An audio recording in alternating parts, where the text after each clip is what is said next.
Welcome back. And as we promised before we went on that short break, we'll bring you all of the newspaper headlines from select newspapers this morning. We are already running out of time, so this is going to be as breezy as possible.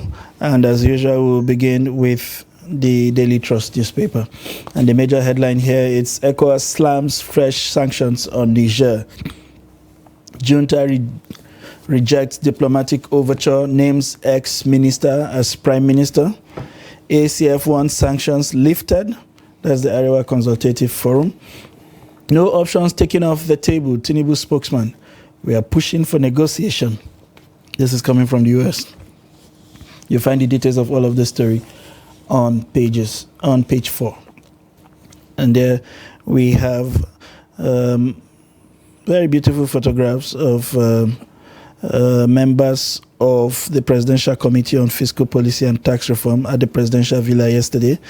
There in their middle, we have President Bola Tinubu and Vice President Kashim Shettima. I can see very popular faces there, including the World Bank representative to Nigeria.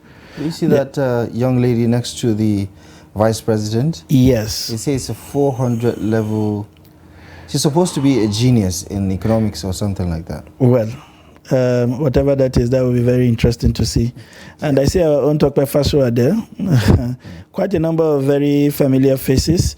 The DG of Man, I can cite Dr. Nami and all of that. Very, very robust team, and we hope that it reflects in the quality of the outcome of this committee. Responsibility. And to other stories, Labour passes vote of no confidence on Gbajabiamila-led committee. That's another crisis brewing. We paid $3 million for Federal Character Commission's job. Witnesses terrible. This is a commission that is supposed to. I think these are the low-hanging fruits for President Tinubu to make a statement about his stand on corruption. Absolutely. And I think this is a slam dunk. We can't be having this all look guilty. The commissioners look guilty. Every party involved look guilty. The best thing is to take everybody out, and if they prove to be innocent, you can then come back to the role. Resident doctors chef planned nationwide protest, call of strike. This is a beautiful story amidst all of the negative stories that we have seen in recent times. And list of 45 confirmed ministerial nominees transmitted to Tinubu. To other stories, Zenith Bank signs pact with AFCFTA to build $1 million smart portal for Africa. Some good news. And Tinubu vows to end over-reliance on borrowing for public expenditure. This is also good news, but I hope this does not happen at the expense of taxing people who are already close to their graves. And Kwankwaso, not your mate in politics, NNPP, Tess Ganduje, whatever that means. Whatever that means. That's all we have on the front page of the Daily Trust. The Punch is up next, so let's take a look at the front page of the Punch newspaper. Labour rejects Gbajabiamila's subsidy negotiations, writes National Assembly. So they want to look the other way. 120 billion debt. Banks offer telcos repayment plan. And Tinubu Sanwo-Olu church members mourn as Pastor Odukoya dies. Niger, ECOWAS plans fresh sanctions on Burkina Faso, Mali. United Nations talk fail. ECOWAS leaders meet Thursday after a botched AU, UN, US planned visit to Niamey. Over 100,000 IDPs stranded in Niger Republic, businesses grounded in Sokoto-Katsina borders. And you see the president and that young lady who I believe is having a time of her life getting that kind of recognition. And we do hope it is one that is not just symbolic, but it is one that actually really means that the president is heavily invested in the next generation. And this is one way to hold their hand into the future. And you have the president's picture with that committee that he inaugurated yesterday as he set up a 30-day tax reform target. UI student mixed panel. Still a student in university. I wonder what attending class will look like for her in the next couple of weeks. It's going to be really difficult. Indeed. Anyway, good luck to her and the rest of the committee with the task ahead. Edo PDP sues for peace between Obaseki and his deputy. Father blames hospital for elevated death. Doctor buried. That tragic incident from Lagos. continues to leave a very poor taste in the mouth of many Nigerians who have already read the story.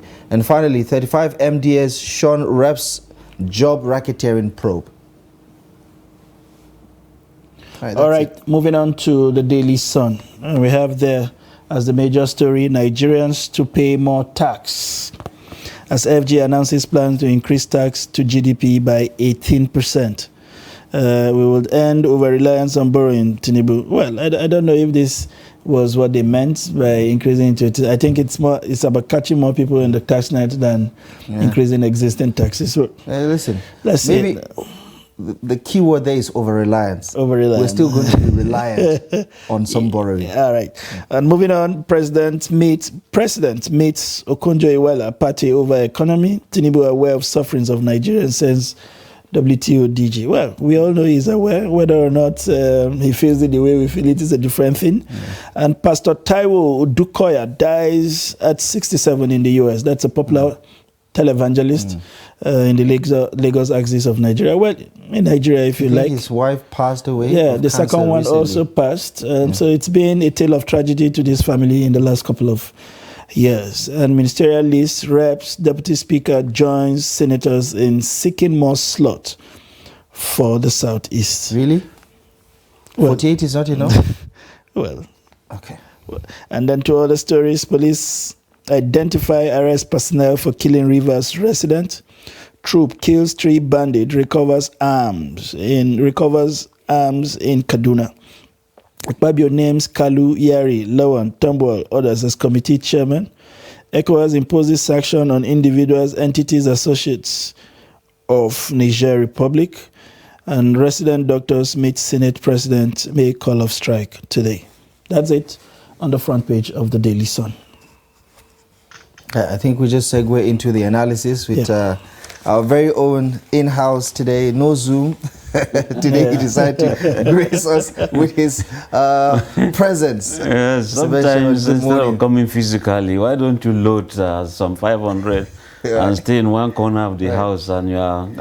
We always appreciate your wisdom on these things. We never thought about it like that. No. We always think maybe he's just too busy today. But that's a realistic. Not way the of pocket was always busy. Yeah, exactly. Let's get right into it then. ECOWAS slamming more sanctions on Niger Republic, and Niger just announced a prime minister who was one time minister of the economy under former President Tanja. What do you make of how things are shaping up in Niger?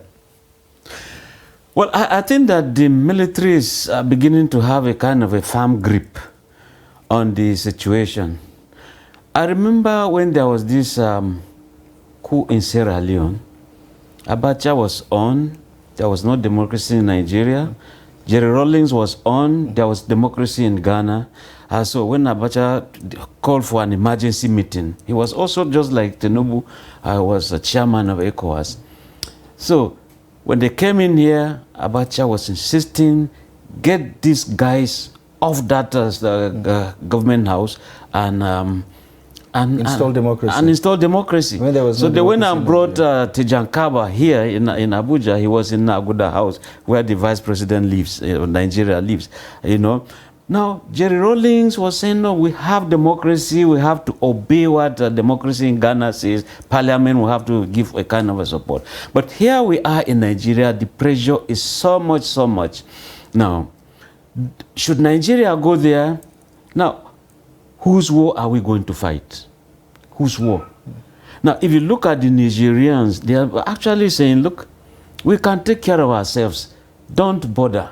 Now, if you want to give me food and I'm saying, don't bother, I'm not hungry. So why do you want to force food on me? But Mr. Ben, this is a lot more complicated, isn't it? Because we are seeing a trend in this particular part of the continent. Yeah. Burkina Faso, Mali, Guinea and now Niger. Yes. I mean, we have to, in the interest of democracy and all other countries who are practicing democracy. I mean, you know what they say in Hausa, you prevent it. So this is a deterrent, isn't it? Whatever Nigeria and the rest of ECOWAS is doing is supposed to serve as a deterrent, not necessarily because we're imposing ourselves on another country. Yes. Now, why did America fail in Vietnam? why did Russia fail in Afghanistan? Because the Russians didn't support the move of the government to Afghanistan. America fell in Vietnam because Americans didn't support the government. And so in Nigeria, you could imagine how many Nigerians are in Niger Republic. Look at the population there. And those people over there are saying, don't come. The Nigerians are saying, don't come. And you now have pressure groups, stakeholders in Nigeria who are also saying, don't come. And by the time you begin to gauge what some security experts are saying, don't come. Now, on the alternative, what therefore do we do? If they're already waving the Russian flags, it also means we're just going to be fighting a kind of a proxy war. America is saying they are studying the situation. Are we going to say, okay, America is giving us the weapons to fight, then Russia is also giving the other side the weapon to fight? So who indeed is the victim? We all are victims. All right. So it's not going to be easy. Yes, like it is said in military parlance, you might know when to fire the first shot, but when is the last one ending? So it's very serious a matter that we ought to look at it seriously. We can entrench our borders properly, and if you're talking about sanctions, I can see they're talking of light being card, they're talking of CBN going into some whatever the spokesman for the president during Hillary did not actually bring to bear. So if there are sanctions to be imposed, okay, let's look at them. But again, we also need, look, then President Buhari was saying, if you disturb me in Nigeria, I go to Niger Republic. If therefore people in Niger will believe in Buhari, I think that he should be a kind of a mover there. How do we resolve all of this diplomatically? And they are saying no. Okay. And they are closing the airspace. You cannot even land there. So how do you enter? The case of Liberia, you see, Nigeria entered via the coastline. You use the ship to enter. The Niger Republic is landlocked. So where are you landing? Nigerian borders? Okay. I think it's safe to also mention that the presidential spokesman said no option has been taken off the table. So we hope that they are considering everything. And as the U.S. said, they are pushing for negotiations. And I know that Nigeria has also dispatched some envoy to touch base with certain places. Let's hope that this whole impasse will be resolved without firing a single shot for our own sake. And moving on to other issues is the Labour vote of no confidence on Gbajabiamila-led committee. What does this signpost for us? Yeah, I think because there have always been meetings, and these Labour leaders are given tea and coffee. They go to the State House. You enjoy some ACs if there's an enjoyment, and thereafter, no resolutions. If there were resolutions, they are not followed. So it's like to Labour, they are taking for a ride, and that's why they're saying they will no longer negotiate with the chief of staff to the president. So they would rather want maybe to go to discuss with the Ministry of Labour. Now that maybe today there could be ministers to handle all of that. A situation where constantly you're crying, nobody is wiping your tears, or they wipe your tears, but the very reason why you are crying have not been resolved. If the chief of staff, which is basically the next person to the president, is one you don't want to sit with, every other option you are taking is less. The chief of staff is practically declaring house for the president. It's like saying you don't want to listen to the messenger of the president. Yeah, well, you see, the chief of staff is for the staff there in the villa and all that stuff. But if you bring a Labour minister, that's for the whole nation. So there's a difference.